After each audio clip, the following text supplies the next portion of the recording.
going to make this really delicious tomato and halloumi pesto omelette. First of all, I'm going to cook the halloumi. Halloumi is a really delicious cheese. It cooks really nicely because it gets nice and golden. So put a little bit of olive oil for good flavor into a pan. The pan's on the heat. Get it a bit hot and then put in the halloumi cheese. And I'm going to cook the cubes of cheese until they're golden.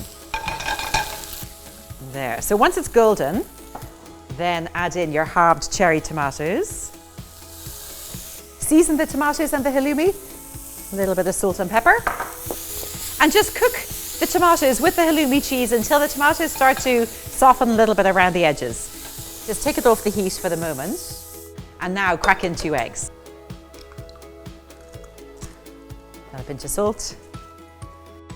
Some pesto. Lovely.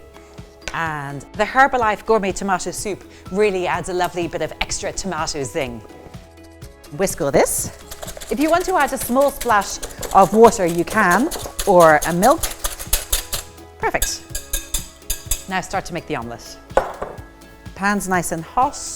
Another bit of olive oil. Tip the mixture in quickly and then immediately start to draw it in from the sides as soon as it hits the pan. That will give you a nice light omelette. So you can see it bubbling up around the edges. Draw it in, swirl it, draw it in, give it a swirl. So it generally takes just under a minute to cook this omelette. When it's almost cooked, tip the tomatoes and the halloumi in. Give it a little tip like that, and then put your hand under the handle and flip it out the rest of the way. And that is a very delicious tomato and halloumi pesto omelette.